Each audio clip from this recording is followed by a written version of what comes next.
Olá, interessadas e interessados no mundo dos negócios e do direito imobiliário. O meu nome é Caroline Guedes E o meu é Andreas Paiva. e esse é o primeiro episódio da terceira temporada do Fale NFA, o podcast do Negrão Ferrari Advogados, no qual debatemos com os nossos advogados as questões e as novidades da advocacia imobiliária e do mercado de capitais.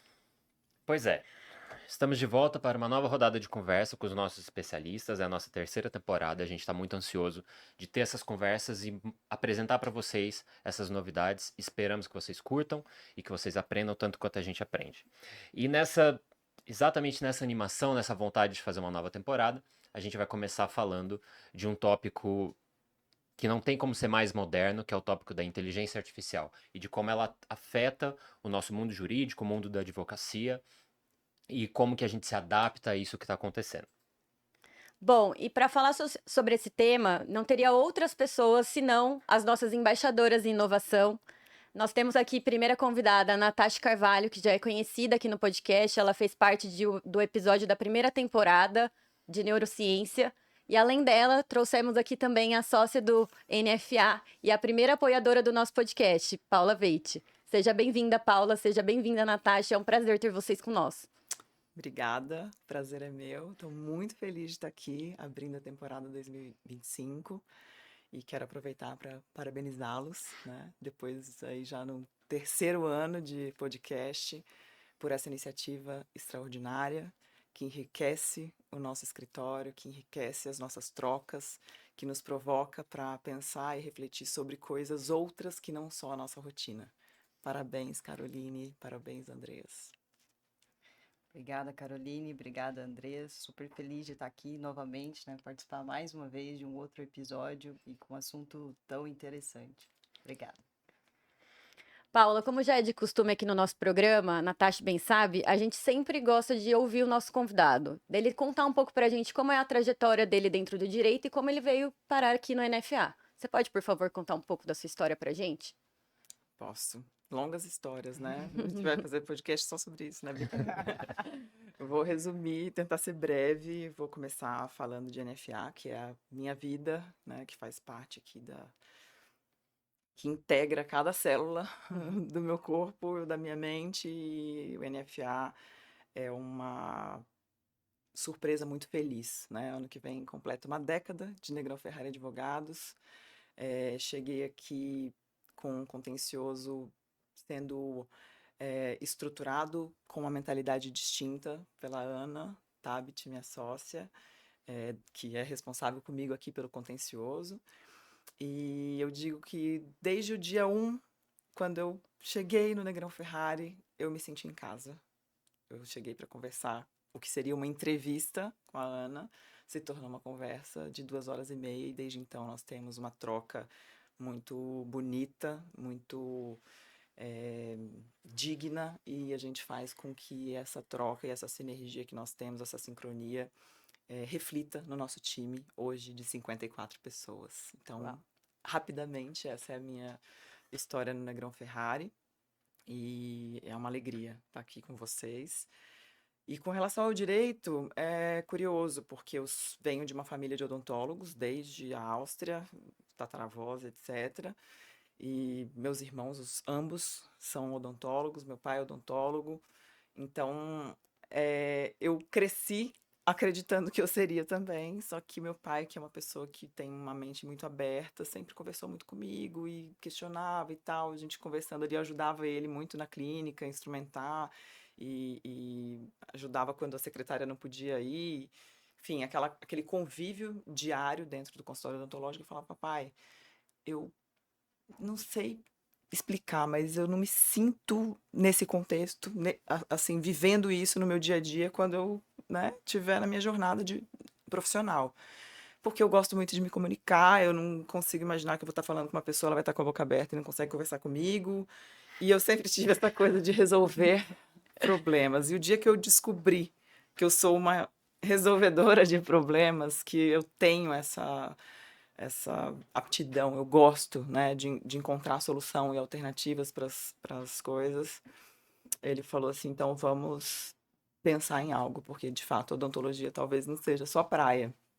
E foi assim que eu sou de uma era, né, de uma geração em que era medicina, odontologia e direito, e nós descobrimos que o direito seria, então, a profissão mais adequada para o meu perfil, né? Naquela época não tinha essas coisas de diagnóstico do que Teste de você... personalidade, nada disso, era muito mais quem tinha sorte de ter pais como eu tenho, de ter essas conversas francas e conseguir, né, expressar aí essas aptidões. E tinha um programa de TV, aos 16 anos eu tinha um programa de TV, eu sou de Rondônia. Minha mãe falou, por que você não faz jornalismo, comunicação social também? E aí foi assim que eu fiz, né? Obviamente o direito se tornou a minha vida profissional inteira, mas eu concomitantemente cursei as duas faculdades, fazia comunicação social de manhã e direito à noite. Então, eu acho que o direito é um pouco isso. Faz parte pezinho da forte minha na comunicação, né? personalidade. Eu acho interessante você falar isso, porque para os nossos ouvintes saberem que a sua formação inicial não é em tecnologia, mas te levou a isso. Exatamente. A gente vai entrar muito nesse tópico, eu acho que vai ficar muito claro para todo mundo que está ouvindo como que o fio puxou e como que esse caminho chegou lá, né? O interesse de hoje por tecnologia, a gente vai falar exatamente disso aqui, né? Legal. Vamos lá, então. Sim. E também é muito legal ouvir você falando desse tempo seu no NFA, porque especificamente é muito importante pra gente ouvir isso, porque nenhum de nós três aqui na mesa estaríamos aqui se não fosse você, né? Você contratou os três. Os três. Que alegria, né? Então, Que felicidade. é muito legal isso, o fato de você ter vindo para o NFA e feito disso a sua casa, e se sentido em casa, e toda essa história, a gente conversou muito na temporada passada, no episódio com o Ricardo Negrão e Carlos Ferrari, fundadores do escritório, eles mencionaram todo esse processo, inclusive de trazer a Ana Carolina Tabit para o escritório lá atrás, isso tudo chegou na gente mesmo, né? Na gente estar aqui, poder fazer esse programa, inclusive o próprio podcast, que é um apoio, que é uma coisa que foi apoiada por você desde o começo, assim, apoiadora de primeira hora. Então, né, já fica aqui um agradecimento pessoal e profissional mesmo do programa e tal, pelo apoio e por trazer a gente mesmo. Esse coração focado na comunicação que eu acho que conduz, né, tudo isso, porque de fato a comunicação é algo muito relevante, assim, em todos os aspectos da minha vida. E quando vocês trouxeram a ideia do projeto, eu fiquei muito, muito entusiasmada. E deu no que deu, né? Sim. Estamos aí nessa crescente. Estamos as gerações NFA, né? Sim. Exato. Isso aí. E Natasha, você já contou pra gente da sua história no episódio primeira temporada do podcast, a gente ainda não tinha vídeo, mas tá no Spotify, tá nas plataformas, todo mundo pode ouvir. É um episódio sobre neurociência, a Natasha esteve aqui com a gente lá atrás. E ela já contou da história dela, então não vou fazer repeteco, mas naquela oportunidade a Natasha disse que tinha uma história que ela ia contar pra gente, ela não contou sobre o primeiro dia dela no escritório. E agora é isso, é o gancho, é o momento que você vai contar pra gente a história que você ficou devendo. Eu achei que eu 2 ia anos. escapar dessa, Andreas. Não ia, Achei. você ia voltar. Mas foi oportuno, porque eu trouxe a culpada, tá aqui Aí, do ó. meu lado. Então, agora a história fica completa, né? Como eu comentei com vocês lá atrás, eu vim de Goiânia para o NFA para trabalhar. Mas o que eu não contei para vocês foi que o meu primeiro dia de trabalho foi numa sexta-feira pré-carnaval. Então, foi o meu primeiro dia de trabalho. Parece inusitado, mas existia uma razão. Então, até aí tudo bem. Mas o que não me contaram na época é que o meu primeiro dia seria o dia da mudança de sede do NFA. Então, eu cheguei no NFA numa sexta-feira pré-carnaval, e um monte de caixa, assim, um monte de coisa encaixotada na sede antiga, né? Um monte de coisa encaixotada, mas até aí tudo bem. Falei, bom, alguma coisa tá acontecendo, né? Desde que eu não esteja entrando no escritório, tá fechando. Tá fechando, né? Mudou. Acho que tá Pelo contrário, estava expandindo. Imagino que tá tudo bem. Era uma surpresa muito boa. Então eu cheguei nesse dia, as coisas assim um pouco encaixotadas, e acho que eu tive tempo só de conhecer a equipe, ligar meu computador assim e rodar os e-mails que já estavam rodando há uma semana. E pouco depois o expediente encerrou mais cedo e eu tive que empacotar todas as coisas. Então, a doutora Paula aqui me contratou para fazer a mudança de sede do NFA. Bom, ela vestiu a camisa desde o primeiro dia. Você viu? Já Exatamente. palpa toda a obra já, Vamos desde, lá. Exatamente. desde a advocacia estratégica a carreto, tá funcionando tudo. É isso. E, Natasha, você esteve aqui com a gente para falar sobre neurociência, que inclusive foi um projeto idealizado por vocês. E que Sim. bom que vocês toparam de conversar com a gente as duas para falar de inteligência artificial. E uma curiosidade que fica é: a inteligência artificial, ela caminha junto com a neurociência ou ela é uma evolução da neurociência? Elas caminham juntas totalmente, assim, são dois projetos inovadores, né? Quando a gente fala de inovação, a primeira coisa que vem na nossa cabeça é tecnologia, mas inovação não é só tecnologia, né? O podcast aqui é um projeto inovador, assim como a neurociência, né? Então, a neurociência, ela, como a gente trabalha aqui no escritório, que é uma neurociência da comunicação, do comportamento, tudo isso a gente traz para a tecnologia, até porque a tecnologia é criada por humanos, a inteligência artificial ela também é treinada por humanos, né? Porque a gente precisa, acho que a gente vai entrar um pouco nisso, né? Mas a inteligência artificial ela precisa ser treinada e ela vai ser treinada por humanos, então caminham juntas. Legal. E uma outra pergunta: como surgiu essa questão da tecnologia, da aplicação da tecnologia nos meios jurídicos, essa multidisciplinaridade de vocês? É um interesse de vocês natural, assim? É uma coisa que vocês sempre tiveram? Ou é uma coisa que de alguma forma despertou recentemente? É uma coisa, né? A gente já pegando também a linha da comunicação da Paula, coisa do jornalismo, né? Como que isso funciona? Na verdade, o interesse natural é sempre pelo novo, né? Pelas formas de ver e de fazer as coisas de maneiras diferentes, que agreguem no nosso trabalho, que facilitem o nosso dia a dia. Então, a gente tem uma inquietude que nos leva a sempre procurar novos modelos, novas formas, e o NFA tem muito isso no DNA, né? Nós somos incentivados a pensar fora da caixa, a sempre trazer coisas novas para o escritório. O escritório tem isso, né? Existem muitos escritórios que são um pouco mais tradicionais, mas o NFA não, tem muito isso no DNA. Então, somado a isso, eu tenho aqui a Paula, que sempre me instigou a projetos inovadores, a ideias inovadoras. Ela trouxe a ideia da neurociência, então a gente desenvolveu. E aí, desenvolvendo a neurociência, a gente falou: olha, agora tem o braço da tecnologia, da inteligência artificial, então vamos nesse projeto. Então, ele nasce, na verdade, é uma questão nata da inquietude. Então, com a inquietude, a gente vai buscando novos projetos, novas ferramentas para agregar aqui no nosso dia a dia. Paula, para você foi da mesma forma? É um pouco isso.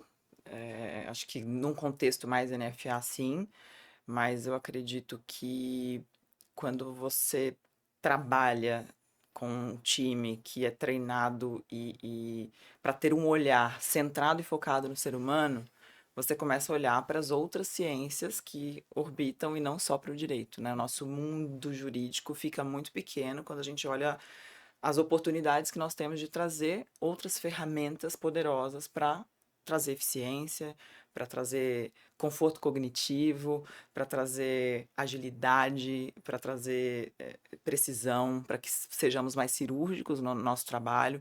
Então, toda essa estratégia, quando você olha para essa engenharia por trás, que ninguém vê o resultado final, só que é visto, ela vem de toda essa jornada. Talvez o jornalismo, a comunicação social tenha me trazido muito essa inquietude que a Natasha comentou, porque nós tínhamos muito contato na academia com a tecnologia. Né? Eu me lembro das máquinas de Macintosh gigantes, coloridas.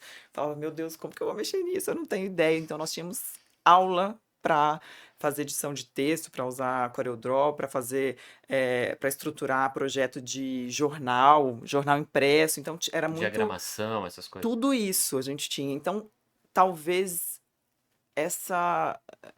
esse olhar tenha nascido nesse momento, né, que tem muito tempo, mais de 20 anos que eu concluí a comunicação social, acho que 22 anos atrás, então muito tempo. E isso veio comigo. As minhas petições, invariavelmente, tinham um olhar focado no ser humano, em quem ia ler, o juiz, o desembargador, o promotor de justiça, quem vai ser o receptor disso? Como vai ser? Ainda não tinha esse conhecimento do UX, né, da experiência do usuário, do user experience, mas era isso, eu olhava para isso. E quantas vezes tive esse feedback, essa volta dos profissionais dizendo, nossa, Paula, que gostoso de ler essa petição, é diferente, não tem, é mais limpa, a linguagem é mais simples, porque o jornalismo trouxe essa comunicação mais limpa para o meu dia a dia, não tão, né, rebuscada, essa coisa erudita, no sentido de difícil mesmo. Nosso cérebro tem os sistemas de interpretação que eles são forçados a trabalhar desnecessariamente, que consomem muita energia nossa, quando nós trazemos palavras mais difíceis. Então, essa questão da comunicação veio paulatinamente caminhando comigo na minha profissão, porque não tem como a gente desver o que a gente viu, né? Desaprender o que aprendemos, não importa que seja em outra faculdade, em outro curso, ela intercala aqui, somos integrados. E em 2013, final de 2013, eu soube que o Mackenzie ia ter uma especialização em direito digital e das telecomunicações. Eu falei, eu preciso fazer esse negócio. E aí foi onde eu comecei a, de fato, pesquisar, me aprofundar, querer entender como funcionava a tecnologia e o direito de maneira mesclada. E essa jornada começou aí. Depois, 2020, quando veio a pandemia, eu me lembro que, né, gente, todo mundo trancado, essa cabeça né, inquieta. Eu falei assim, gente, eu vou estruturar um curso, um mini curso, porque eu quero ter contato com pessoas para falar de um contencioso diferente. E aí uma plataforma de edtech mineira, fiz uma parceria com eles e criei o mini curso Contencioso Inteligente. Ali a gente falava sobre semiótica, comunicação, pensamento de design, antropologia, filosofia, neurociência, e outras coisas como o legal design, que fazem parte disso como um pontinho ali, né? Não é o contexto todo. E esse curso me fez aprender muito, porque eu comecei a perceber que tinha muita coisa a ser explorada no sentido de enriquecimento do nosso dia a dia, trabalhando num time diverso, com clusters, com indústrias de assuntos diversos, apesar de sermos nichados no mercado imobiliário e mercado de capitais. E aí eu chamei a pessoa que não aguenta um vamos e falei, olha, a gente tem uma coisa aqui que podemos explorar. Olha esse mini curso que eu fiz, olha esse conteúdo, dá uma olhada para isso. Vou começar a fazer experimentos aqui dentro, de maneira empírica mesmo, de como se comporta um processo com a aplicação dessas ferramentas ou não. E aí começamos a adaptar as nossas petições para esse raciocínio diferenciado, focado no ser humano, focado em fazer com que o que está escrito nas nossas peças não seja feito para nós, por uma coisa egóica, né? Nossa, ficou linda a minha peça. Não. Como a pessoa que vai ler essa peça vai receber esse conteúdo e se ficou de fato inteligível, e a gente começou a fazer troca. Ela mandava uma peça que tinha essas ferramentas e eu falava, ó, isso aqui, sem conhecer o processo, não dá para entender. E pode ser que o juiz esteja substituindo o outro, não tem ideia de que processo seja esse. Então, a gente começou a fazer esse tipo de brincadeira e foi aí que nasceu o Neurolab NFA. Então, nós criamos um laboratório, primeiro de maneira randômica, em casos específicos, principalmente no núcleo estratégico, que é onde hoje a Natasha me ajuda a coordenar de maneira brilhante. E depois, quando nós tivemos um projeto num cliente que tem uma carteira bem homogênea, nós fomos desafiados a fazer um comparativo de um ano para outro, do comportamento dessa carteira de aproximadamente 1.000 processos, como ela se comportou do dia 1º de janeiro ao dia 31 de dezembro, sem neurociência, e depois no ano seguinte, mesmas matérias, mesmas teses, do 1º de janeiro a 31 de dezembro do ano seguinte, utilizando todas essas ferramentas. E nós tivemos aí, de maneira comprovada, catalogada, uma virada, de uma progressão, né, de êxito, no ano que nós não utilizamos as técnicas de neurociências e todas as outras que eu comentei aqui com vocês, de 20 e poucos por cento, 21, 22% de mudança positiva de sentença para acórdão em tribunal, e no ano em que nós tivemos acesso catalogado e de fato trabalhado nesse sentido por todo o time que opera essa carteira, nós subimos o score para 70 e poucos por cento de virada. Então, assim, nesse momento, nós tivemos a comprovação de que você desenvolver um trabalho, seja em contencioso ou em qualquer outra área, que tenha a preocupação de centralizar o ser humano, de se preocupar com o ser que vai receber, né? E hoje já outros seres, que não só o humano, mas os seres artificiais que vão receber esse conteúdo, é fácil de ser compreendido, faz muita diferença. Então, foi uma longa resposta aqui para Não, mas é a abertura da jornada. porta pro caminho todo de exato. descobrir que, olha, se a gente adotar um método diferente, adotar princípios, ferramentas às vezes trazidos ou debatidos em outras áreas do conhecimento para dentro do que a gente faz, isso pode ter um resultado muito positivo, então vale a pena fazer esse E investimento. fazendo com consistência, né? Assim, não são coisas que a gente inventa, que sai da nossa cabeça. O pessoal Não. acaba achando que a gente tira da nossa cabeça. Não, tem muito estudo, muito fundamento, muita dedicação, muito curso que é feito, são horas investidas para a gente chegar no projeto que é visto daqui da porta para frente, né? O que o Paulo falou, nos bastidores as pessoas acabam não vendo, mas tem todo esse trabalho. E aí eu queria fazer um adendo para vocês verem como é importante ter sido contratada para mudança, né? Ela viu que eu toparia tudo e é por isso que ela me chama para esse projeto. Carrega a caixa. Se carrega a caixa. Cria laboratório de neurociência, Exatamente. obviamente.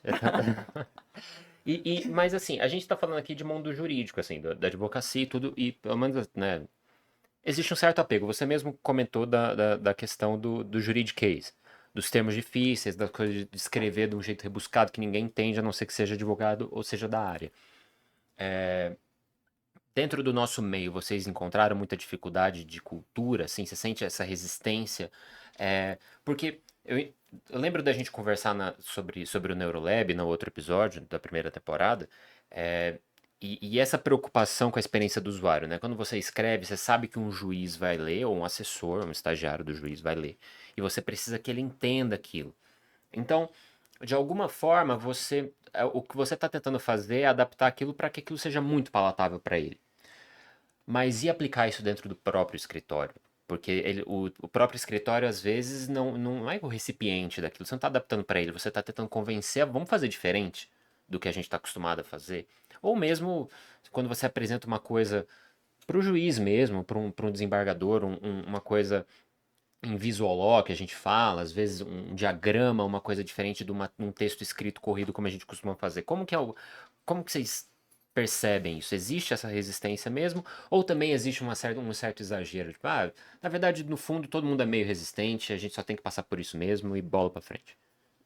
Bom que o Andrés, ele já dá as duas respostas, né? Se eu quiser ir para um lado, ele já me dá uma dica, se eu quiser ir para o outro, é muito bom. Mas, de fato, eu tendo a ser mais otimista, digamos assim. Por quê? Existe uma fama, né, desse conservadorismo no direito. Nós temos algumas questões tradicionalistas, sim, né, que permanecem, ritualísticas, trabalhamos com ritos, com prazos, com regras que precisam ser cumpridas, né? Isso é o básico, o técnico. Mas eu gostaria de registrar que o nosso judiciário, ele é extremamente revolucionário, altamente tecnológico. Os investimentos em tecnologia e inovação no judiciário brasileiro são absurdos. É um investimento pesadíssimo. Então, é que a gente tende a olhar o copo meio vazio. copo meio vazio e não... Mas a gente não olha para o aspecto de temos o judiciário mais volumoso e grandioso do planeta.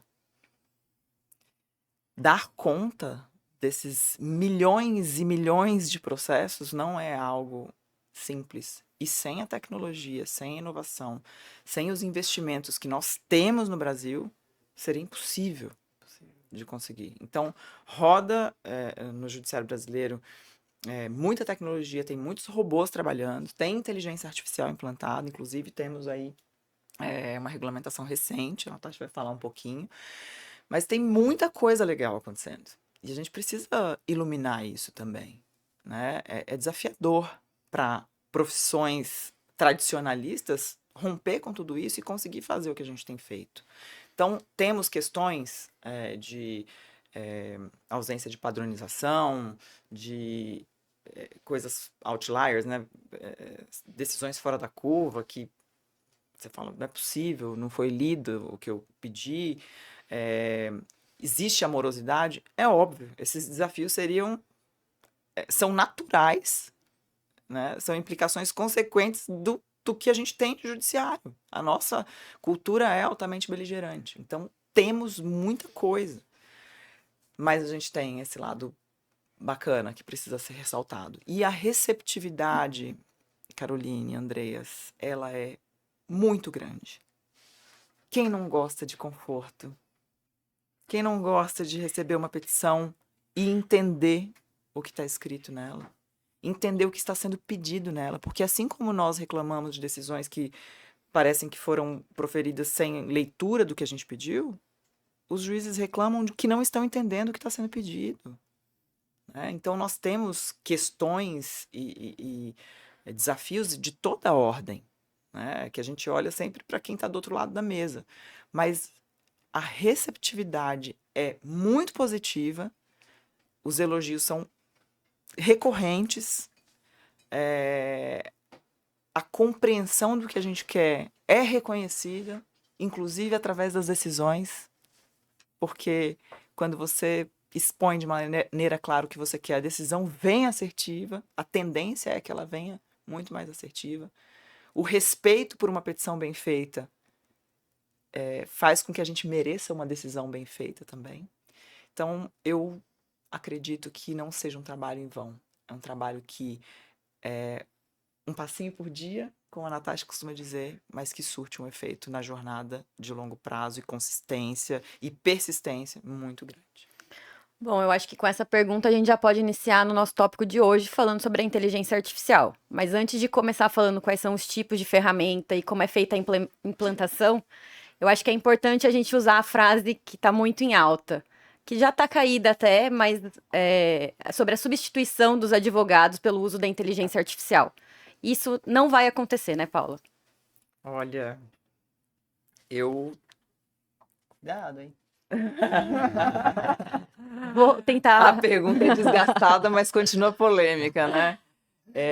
Eu nunca acreditei nisso, né? De que tem uma substituição, né? de posição, sai um, entra outro. Porque a nossa profissão é uma profissão analítica, altamente analítica, que impõe percepções muito sutis, que tenha uma questão de fidúcia e de troca com o cliente, por mais que você tenha um cliente com uma carteira mais volumosa, enfim, que seja uma coisa mais dinâmica, que exige uma observação mais minuciosa e humana da coisa. Então, você ter a inteligência artificial como uma ferramenta poderosa não significa dizer que ela vem para substituir alguém. O que eu acredito, eu sempre digo e provoco lá no time, o advogado não será substituído. Talvez o advogado que não saiba manejar, explorar e usufruir de toda essa potência, pode ser que ele seja. Então, por isso que nós temos esse desafio de implantar cultura, de treinamento, para que a gente consiga realmente aproveitar essa riqueza, essa potência que é a inteligência artificial em nosso benefício, né? Então, acho que é um pouco por aí. A inteligência artificial, essa ferramenta mesmo, então ela vem para ser auxiliar do advogado, para auxiliar nas demandas, como você disse, do judiciário que está todo cheio de processo cada vez mais, a dificuldade na análise das petições, vem para isso.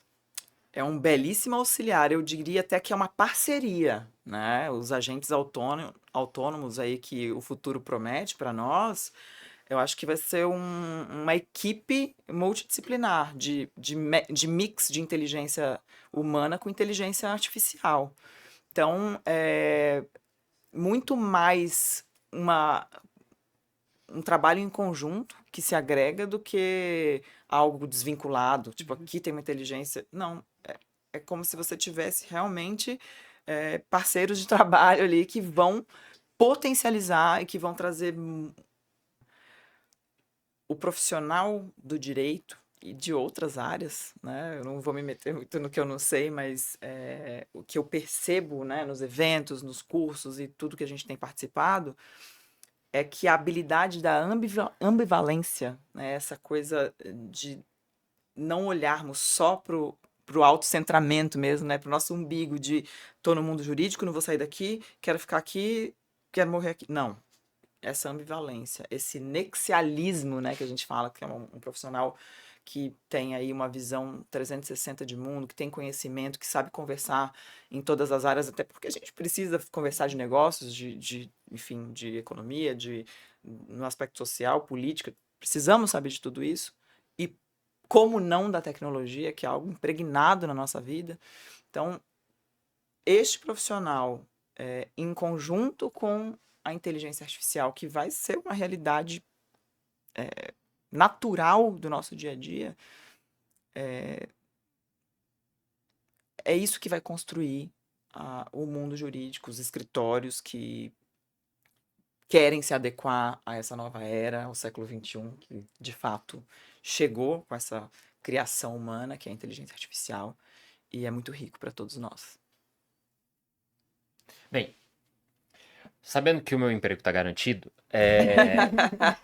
por mais que seja né, por mais que seja uma pergunta que está rolando muito, acho que todas as categorias profissionais estão entrando nessa, né?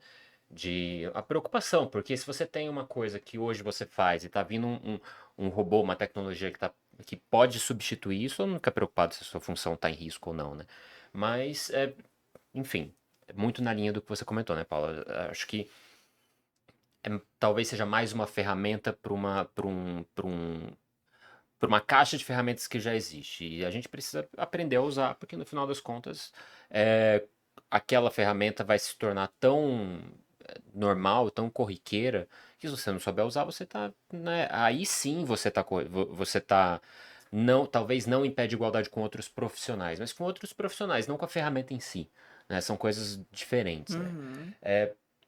Mas aí, passando disso, acho que a gente pode ir para uma linha mais pragmática mesmo. Como começa isso? Né, um escritório de advocacia quer implantar o uso de inteligência artificial no seu dia a dia.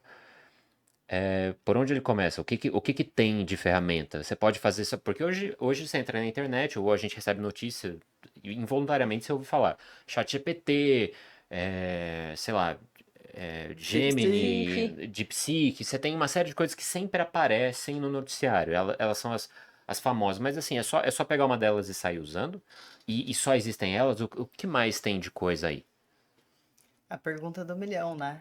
Bem De fácil. bilhão, né? Hoje é Bem só pergunta fácil, tranquila. bem fácil essa pergunta sua. Na verdade, sim, é bem desafiador implantar tecnologia e inteligência artificial na rotina. E aqui eu vou trazer para o escritório, mas eu acredito que isso se estenda para qualquer área, né? Ainda que o mundo caminhe para isso, a gente enfrenta uma resistência, assim como toda novidade enfrenta uma resistência, né? Vocês estavam falando aí da inteligência artificial substituir o advogado, do receio que o profissional tem disso. Eu me lembrei daquela história que os shopping centers iam acabar porque chegou o e-commerce, lembra disso, Nossa, né? muito. Então, há anos a gente discutindo, A a gente gente até escreveu um escreveu texto sobre isso, né? livro Participando sobre de isso, coautoria né? de um livro, Então, sempre vem esse receio, né? Então, existe um desafio muito grande na implantação em várias vertentes. Primeiro, porque hoje nós temos uma gama absurda de soluções. né? Sejam elas de tecnologia, porque nem toda tecnologia tem inteligência artificial embarcada nela.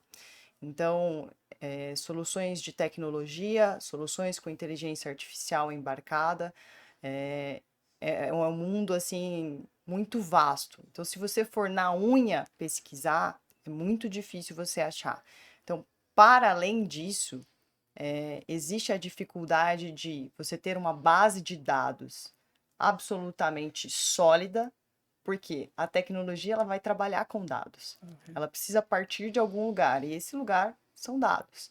Então, a gente também tem esse desafio, e tem também o desafio de ter os nossos procedimentos internos muito bem mapeados, porque muito embora no dia a dia a gente vá tocando as coisas e todo mundo tem uma rotina, né, um organismo vivo que vai sempre se movimentando e tudo mais, muitas vezes a gente não tem muito claro qual que é o procedimento interno daquilo que a gente está fazendo. E por que que isso é relevante? Porque se eu quero automatizar uma tarefa, eu preciso saber aonde essa tarefa se insere, em que contexto, quando ela vai acontecer para que o robô entre, porque eu tenho que dar o start para o robô, eu tenho que dizer para o robô, olha, se acontecer A, você vai apertar o botão B. Se acontecer a vírgula, você vai apertar o botão C. Então, existe esse desafio muito grande. Então, o trabalho começa dentro de casa. Dentro de casa, a gente faz esse mapeamento, entende aquilo que a gente pode. Não, aqui a gente pode automatizar. Então, tá bom. Então, vamos agora atrás da solução que vai trazer essa automação para a gente. E daí são testes atrás de testes, né? São muitas ferramentas que a gente experimenta e muitas vezes não entrega aquilo que está sendo vendido. Então, de novo, são horas dedicadas para que a gente consiga trazer tecnologias, inteligências artificiais para dentro do escritório, né? A gente já está aqui há alguns anos nessa busca.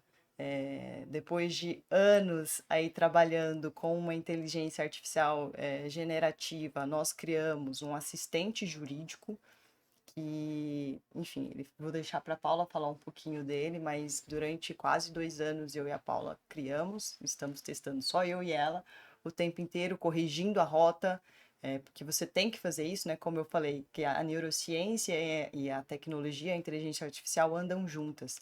Por quê? Porque eu oriento o robô.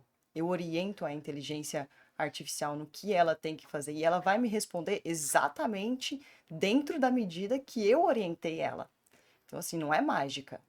E se alguém está dizendo por aí que é mágica, que é muito fácil, que é só pesquisar na internet, essa aqui eu vou colocar, me desculpa, ou então me passa a fórmula, porque não é bem assim que a gente tem visto, né? E eu acho que é importante pontuar isso, porque a gente está há muito tempo nessa busca, participando de eventos, né? A Caroline participou de um recente, e você vê muito isso, esse oba-oba da tecnologia que vai resolver todos os seus problemas, vai resolver bastante coisa, mas existe todo esse passo atrás até você chegar no ponto dela estar devidamente implantada e rodando e funcionando. Então, assim,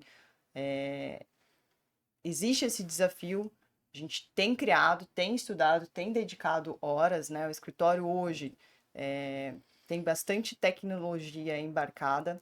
Nós temos assistentes jurídicos, né? Esse em específico que a Paula vai falar. Existe um outro que é um checklist de ações. Então, nós temos um determinado tipo de ação e a gente construiu um robô que você coloca todos os documentos que o cliente te mandou e ele vai confirmar, segundo os requisitos da lei, né, que então são requisitos objetivos, se toda a documentação que ele mandou está apta para o ajuizamento da ação, se está faltando um ou outro documento. Esse é um trabalho que o humano faz, mas que a gente leva horas, às vezes, para fazer, né? E hoje o robô vai bater o olho lá e vai falar, olha, está faltando esse comprovante, ou está A faltando conferência humana fica tal muito mais coisa. Então, fácil, em né? segundos, uma questão que demorava horas, hoje o robô me traz. Então, E aí, a pessoa que tinha que analisar manualmente, ela passa só a revisar o que o robô faz. só revisar o que o robô faz. Enquanto isso, ela deixa lá o robô fazendo e ela está fazendo milhares de outras coisas, né? O que é o agregador da tecnologia, esse ganho de eficiência para que a gente consiga se dedicar a tarefas que são realmente necessárias para o ser humano desempenhar, né? Que é o atendimento ao cliente com excelência. É você despachar, ter um tempo melhor de estudar e despachar com o juiz, com o desembargador, é se dedicar numa peça mais customizável, né? Implantando a neurociência, implantando a linguagem simples e até mesmo estudando, né? Porque a gente tem que se atualizar, Sim. né? E às vezes, na correria do dia a dia, hoje a gente tem várias coisas para fazer. A gente acaba deixando isso ou não indo tão a fundo num assunto. Agora, hoje não. Hoje eu tenho uma tecnologia que Me auxilia, né? me auxilia, que faz esse trabalho que a gente hoje não precisa fazer e me deixa tempo de qualidade para que eu dedique para aquilo que eu quero me dedicar. Eu acho que o mundo caminha para essa questão da personificação. Porque o cliente ele quer ser atendido de uma forma diferente, ele não quer mais do mesmo, mas do mesmo já tem no mercado, ele quer uma coisa mais personalizada mesmo, assim como no judiciário. A gente mesmo, se vai para um hotel, a gente não gosta de receber uma cartinha? É isso, né? Acho que dentro do São os direito. detalhes, né? Dentro A do gente, direito. como todo relacionamento, nós só conseguimos olhar para os detalhes se a nossa mente estiver nutrida.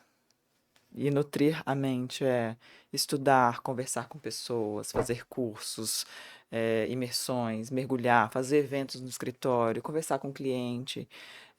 E se nós tivermos um tempo de qualidade, por menor que seja. Então, esse proveito do tempo que talvez seja o maior desafio do século XXI, num mundo vaporoso que nós vivemos, é o que faz a diferença. Então, o tempo com uma mente nutrida faz, assim, maravilhas. E a inteligência artificial nos permite, e nos permitirá cada vez mais conseguir dar conta de tudo isso de uma forma que não seja mecânica. Para que o humano consiga ser humano enquanto o robô e as inteligências artificiais consigam fazer coisas que a gente não precisa fazer, porque eles dão conta muito bem, né? Então é um pouco nesse sentido. Em relação a esses assistentes que a Natasha falou, como que funciona? Olha, Quais são eles? Então, antes de falar dos assistentes, acho que é importante deixar algumas coisas claras, porque a gente está falando de implantação de tecnologia, de mudança de cultura, de informações privilegiadas e sigilosas. Então, eu digo que antes de qualquer coisa, a gente tem que lembrar das nossas bases, né? A confiança, a relação de confiança advogado-cliente, o dever de sigilo advogado-cliente, ele sempre existiu. Não é algo novo, não é uma mudança, não tem uma regra nova. Existem várias outras regras, né? Veio LGPD, tem a tecnofilosofia, que a gente fala que é para a gente embasar de maneira ética a sociedade de acordo com o progresso tecnológico. Então, tem tantas coisas e palavras novas, mas se a gente for olhar para trás, desde que eu terminei minha faculdade há mais de 20 anos, eu fui ensinada, né, em deontologia lá para estudar para a prova da OAB, de que nós devemos sigilo ao nosso cliente. Tá no código de ética, inclusive, né? Então, isso é o básico. E para que a gente consiga institucionalizar o uso da inteligência artificial, de qualquer inteligência e implantação de tecnologias e inovações dentro do escritório, que tem essa característica de informações muito privilegiadas e sigilosas, dessa relação de fidúcia entre cliente e advogado, a gente precisa de governança. A gente precisa reforçar princípios éticos, morais. A gente precisa declarar o que é permitido e o que não é permitido. Então, o que nós fizemos o ano passado, quando começou a bombar escritórios usando inteligência artificial, e a gente nessas pesquisas fui fazer um curso de letramento em inteligência artificial para tentar entender como é que funciona essa multilinguagem da tecnologia, que tem agora um raciocínio como se fosse humano, estruturado nas redes neuronais do cérebro humano. É assim, ela conversa com a gente como se fosse uma pessoa. né? Eu me lembro que quando eu fiz comunicação lá no início, o professor falava, o único ser do universo que tem a capacidade de fala, de expressão através das palavras é o ser humano. Nenhum outro ser tem isso. Não, a inteligência Não mais. artificial, que é um ser, né, inanimado, artificial, ele conversa com a gente como se fosse uma pessoa, né? Em todas as línguas. Você pode começar numa língua, terminar em outra e pedir para ele fazer isso com sotaque, por exemplo, que ele faz. Então é uma coisa extraordinária. Até pede desculpa quando ele alucina, né? Porque ele alucina muito, né? Então essa é uma outra situação. Então, essa institucionalização, para que a gente fizesse, lá em setembro do ano passado, a gente fez um evento e nós declaramos: precisamos parar tudo do que estão falando por aí. Nós temos o nosso laboratório, a, a nossa fala, a nossa declaração não é permitido usar inteligência artificial neste momento, porque a gente vai fazer isso de maneira estruturada, né? Então, esses puxadinhos, tem gente que usa em escritório o seu chat GPT, pessoa física, baixando o processo do escritório. Eu já ouvi coisas do arco da velha. E assim, a gente não pode fazer isso. Para institucionalizar essa força, a gente precisa fazer com governança, com transparência, com tecnofilosofia, com responsabilidade. Porque você está lidando com dados sensíveis, com informação do cliente, informações de negócios, coisas que são Estratégicas. estratégicas de negócio dos clientes. É uma coisa muito. É sensível muito mesmo. sério, muito Isso não sério. pode. Você não pode correr o risco de vazar, ou isso está num banco de Não, dados que pode ser puxado por, né, um outro usuário em outro momento, assim. Não Isso. é. Então, até nesse sentido, o que a gente fez? Nós ampliamos O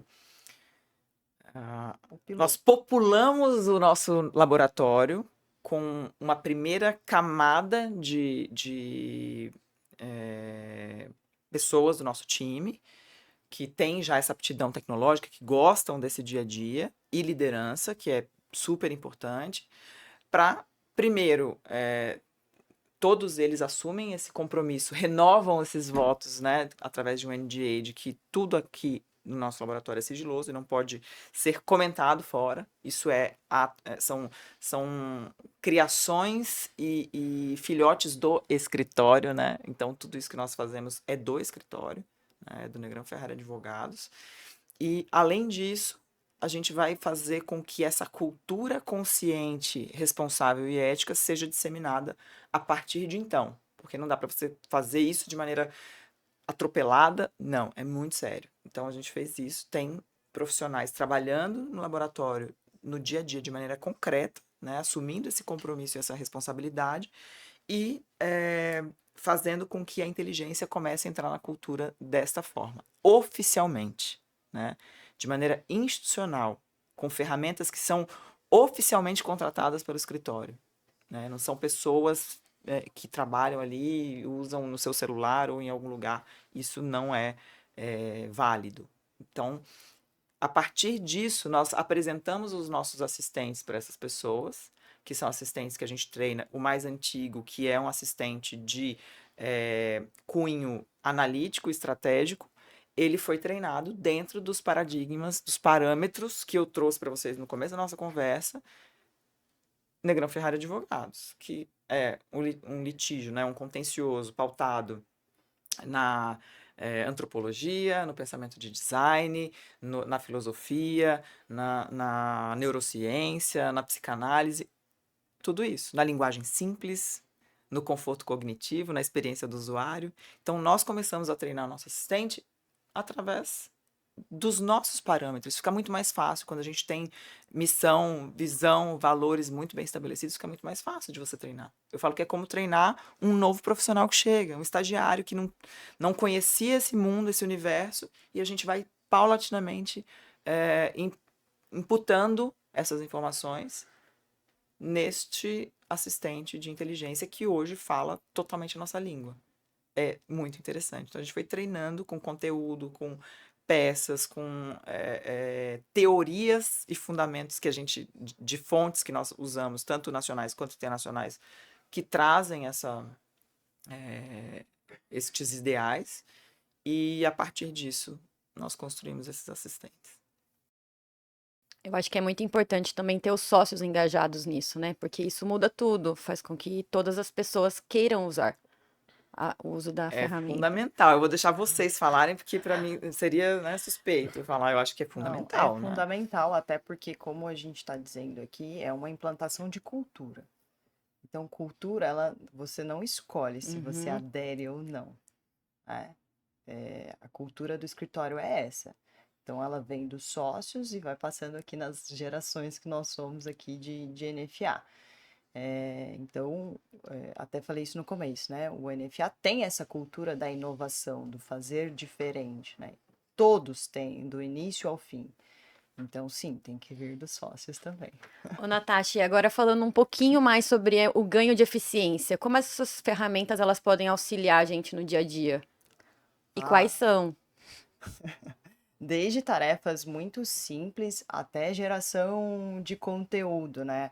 As pessoas têm medo da inteligência artificial te roubar o trabalho. Eu falo, vem pelo amor de Deus para você fazer algumas coisas que eu já não quero fazer, que eu não preciso fazer para que eu possa me dedicar a outras, né? Então, desde tarefas muito repetitivas, que essas são as principais que a gente quer mesmo tirar do ser humano, né? Porque é um desperdício de talento, de qualidade, deixar o ser humano fazendo algumas tarefas que não precisam, que podem ser feitas por robô, até geração de conteúdo no sentido de desenhar estratégia, né? Sugerir estratégias. Então a gente utiliza bastante nesse sentido. A gente tem inteligência artificial embarcada em tecnologia que lê publicação, e já te dá os prazos que você precisa cumprir sem que o ser humano aperte o botão ali, né? Parece muito simples, mas hoje hoje não mais, né? Mas hoje não mais, né? Seres humanos que gastavam horas para fazer isso, né? Você imagina, você imagina milhares de processos, a quantidade de publicações. Então hoje isso se torna muito mais simples, e agora eu tenho aquele profissional que está dedicado a olhar outras coisas que são muito mais importantes para o escritório, em termos de estratégia. E além disso, a gente também... Análise de informações e conteúdos de grande volume, análise preditiva. Exatamente, análise de risco. Tudo isso a tecnologia vem para nos auxiliar, né? E muitas vezes, acho que na análise de grande volume de documentos, assim, para mim é um ganho de eficiência absurdo, né? Muitas vezes você imputa ali o processo inteiro, claro, tem todos os cuidados do processo, né? Processo em sigilo, a gente não pode, e tudo anonimizado. Então, assim, existe todo esse cuidado, mas você coloca um processo lá de 10 mil folhas e pede para ele te analisar, trazer um resumo, as principais peças, em 30 segundos ele traz. Então, assim, é absurdo esse ganho de eficiência. E são muitas ferramentas, né, que a gente estava falando, e essa também é a dificuldade da implantação. Muita coisa que você pode imputar e colocar dentro do escritório de advocacia para ganhar. Então, a gente tem essa de publicação, tem sistema que já vem com um workflow pronto, né? Até a geração de relatórios, né? A gente esquece disso, mas a geração de relatórios, ela também tem que vir com uma inteligência, e a gente também tem a inteligência do humano para imputar a informação que eu quero trazer do sistema. Então, a gente tem tudo isso. E tem a inteligência generativa, que é hoje a mais usada, né? Que é o ChatGPT, que faz toda essa parte de geração de conteúdo. E aqui, né, acho que até a Paula vai comentar um pouco, mas assim, um cuidado muito grande que a gente tem que ter na inteligência generativa é a pessoa não conferir o que está sendo feito. Então, você pede para ele analisar um documento. Ele vai analisar, mas às vezes ele alucina. Sim. Então, você tem que A saber... gente tem visto, inclusive, decisões, né, nos tribunais. Teve uma que saiu aí recentemente, eu até trouxe aqui, depois eu compartilho com vocês, em que o advogado questionou a sentença do juiz. Ele questionou dizendo que o ChatGPT disse para ele que a sentença muito provavelmente tinha sido proferida pelo ChatGPT. Então, assim, são questões... Um chat delatando o outro. É isso. Então, são questões éticas, são questões estruturais, questões de filosofia, tecnofilosofia que a gente fala, um assunto que impõe pedagogia, né? A nossa sociedade recebeu muita inovação, muita tecnologia, e agora a gente precisa voltar e pensar o que é bom senso, até onde eu vou, o que eu posso usar, o que eu não posso usar. Então, institucionalizar traz essa responsabilidade de a gente conseguir guiar os nossos conteúdos, os nossos pensamentos de acordo com aquilo que nós acreditamos. Então, estabelecer limites, né, fronteiras, eu acho que é essencial para que a gente consiga fazer isso de maneira responsável. Acho que o uso da inteligência artificial é pautada em dois grandes nomes, para mim, pelo menos: ética e criatividade. É isso. Excelente, é isso aí, resumiu. Perfeito. Vamos lá, deixa eu ver se eu entendi. A gente tem uma gama quase infinita de programas, robôs e inteligências artificiais no mercado que podem, de alguma forma, proporcionar alguma automatização ou alguma facilitação de processos e fluxos. E aí, beleza, quero usar isso. Então, passo número 1. O que eu faço? O que eu faço no sentido de qual a minha função, quais os meus fluxos, o que eu tenho dentro da minha base, quais os meus dados, meu banco de dados está saneado, eu sei o que tem aqui, porque afinal de contas uma inteligência artificial que tem que fazer uma análise, ela tem que fazer uma análise de alguma coisa. Se esse objeto da análise está corrompido, é óbvio que a análise, por consequência, vai estar corrompida também. Então, depois desse mapeamento todo, você vai lá, busca as ferramentas que funcionam, e na paralela, ao mesmo tempo, você cria um sistema de governança dentro do escritório para que aquilo seja feito independentemente da ferramenta que você vai escolher, de que isso seja implantado com responsabilidade e de uma forma que proteja os dados do cliente, tudo que é sensível, que naturalmente é o que a gente trabalha mesmo. E aí quando você escolhe a ferramenta, ok, agora é hora de trazer a ferramenta.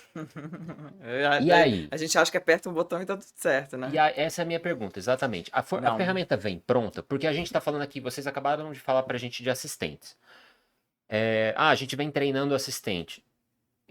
Treinando mesmo? Assim, você Treinando. pede uma coisa e fala, não, tá errado, faz de novo, e aí ele vai aprendendo com isso. E se é isso, então uma mesma ferramenta utilizada por escritórios diferentes, às vezes tem eficiências diferentes, porque uma tá treinada, outra não tá treinada, ou uma tem uma visão, outra não tem, ou tem um banco de dados específico, acessa um outro banco de dados.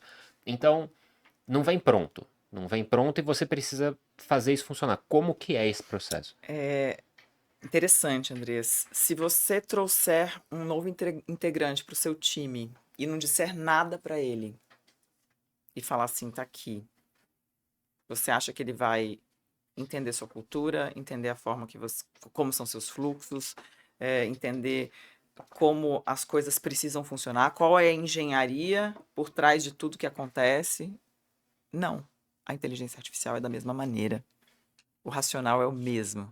Então, sim, nós precisamos treinar a inteligência, seja ela numa questão analítica, como essa de um assistente que vai nos ajudar de maneira interpretativa, por exemplo, ou prognóstico, análise de documentos, etc., ou uma ferramenta que tem IA embarcada e que vai analisar publicações.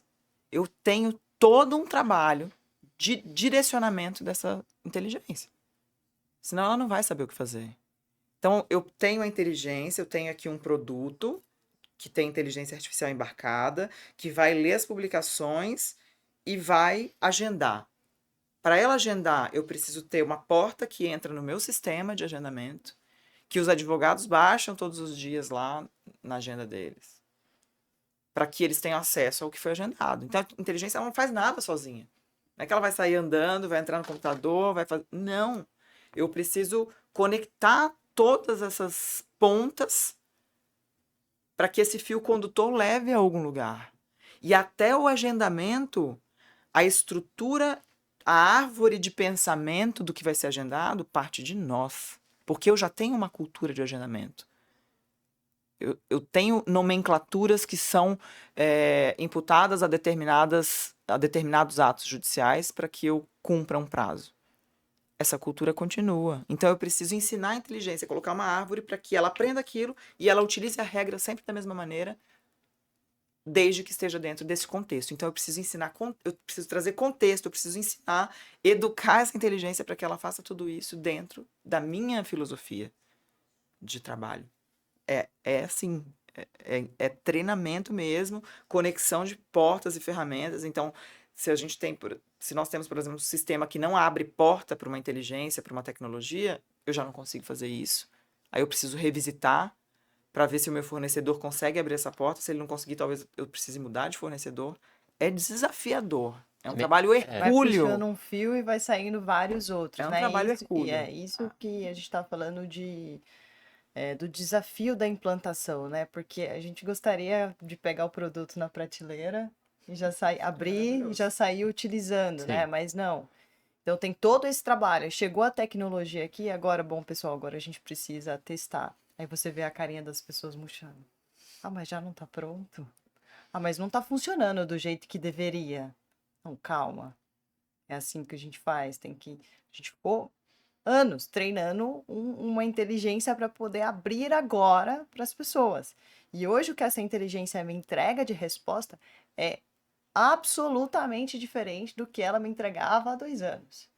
Então, assim, existe todo esse caminho, né? Então, quando chega na fase, agora essa tecnologia, tem que testar, tem que avaliar, tem que aparar esta. Então, não é esse oba-oba, não é simples assim, como a gente vê as pessoas falando. Existe muito essa dificuldade. Então essa inteligência treinada, ela é potencialmente ainda um outro produto, né? Ela é um produto diferente do produto que você contratou, né? Você contratou uma coisa seca, o começo dela, e aí depois aquilo foi desenvolvendo. Hoje é uma outra coisa. É uma ferramenta muito mais Tem desenvolvida, o né? nosso toque. E que É. bom, Tem a nossa exatamente varinha de isso. condão. É como um Importante é isso, que ela estagiário está mesmo, né? customizada para gente, para funcionar para nós, Pra nós. NFA. Então, isso é importante também da Sob tecnologia, medida. porque existem muitas soluções que não são customizáveis. Então, às vezes, ela não se adequa no nosso fluxo. E aí, a gente tem que ponderar também, né? Assim, é melhor eu mudar meu fluxo para conseguir trazer essa tecnologia? Ela E vai ganhar eficiência. essa tecnologia vai me dar essa eficiência? Vale a pena? Porque mudar fluxo é difícil, né? Então, assim, vale a pena eu fazer essa modificação? Não, não vale a pena. Então, vou passar para pesquisar a próxima. Então, não, aqui a gente vai mais ganhar do que perder. Então, eu vou abrir mão desse ou daquele fluxo para eu ganhar em tantas outras É coisas. um trabalho de Sim. curadoria mesmo. Sim. Não é só jogar no Google. Peneira. Não é. Ou no chat GPT, né? Não é Sim. só jogar no chat GPT. Como a Natasha falou, essa semana eu estive em um evento de tecnologia e eu escutei uma frase que me pegou muito, que foi: a IA não é sobre tecnologia, é sobre visão inovadora. E eu acho que vocês são a personificação dessa frase. E eu agradeço muito o bate-papo e vocês sempre estarem dispostas a dizer vamos, porque a gente está muito indo. Obrigada. Legal, Ai, que bom. Tô feliz. Eu vou aproveitar o gancho para fazer, não só para agradecer pela conversa, mas também renovar o agradecimento do começo do programa, a Paula, principalmente, por apoiar o Fala NFA desde o começo. Como a gente comentou aqui bem no comecinho, quando a Caroline teve a ideia de montar um podcast no escritório, o apoio da Paula foi imediato, assim, foi instantâneo. E com base nesse primeiro grande apoio, a coisa cresceu e desenvolveu, e a gente tá aqui, já tá na 3ª temporada. Então fica aqui também o agradecimento do programa de novo a você, e não só a conversa, mas ao apoio a essas iniciativas, às vezes confusas, meio bizarras, meio diferentes, fora da caixa, mas que no final das contas dão frutos muito legais. Tudo que é novo assusta, mas olha aí o resultado. Exatamente. O que seria de nós sem as ideias bizarras, assustadoras e fora da caixa? É isso. Vamos. Obrigado de novo, gente. Obrigada, Andrés. Obrigada, Caroline. É sempre um prazer estar aqui. Espero voltar daqui a algumas temporadas com outro projeto Né? meio bizarro. Vocês vão trazer o resultado desse agora. Vamos trazer. Inclusive, Natasha Carvalho, primeira pessoa do programa a voltar. É a única pessoa até agora que veio honra, 2 hein? vezes aí. Que honra. Da bobeira que já tem a terceira. Legal. A você que nos ouve, o nosso mais um muito obrigado. Fala NFL é um programa do Negrão Ferrari Advogados, produzido pela minha colega aqui do lado, Caroline Guedes, apoiado pela nossa querida Paula Veit, aqui com a gente, pela sócia Ana Carolina Tabit, que a gente já entrevistou no ano passado, inclusive, primeiro episódio da temporada passada, voltem lá e assistam. E na equipe do programa com a gente estão os nossos colegas Marina Bispo e José Lucas Trigueiro. Foi um prazer falar com vocês e além de curtir no seu tocador de podcast favorito, não deixem de seguir o nosso canal no YouTube. Até mais!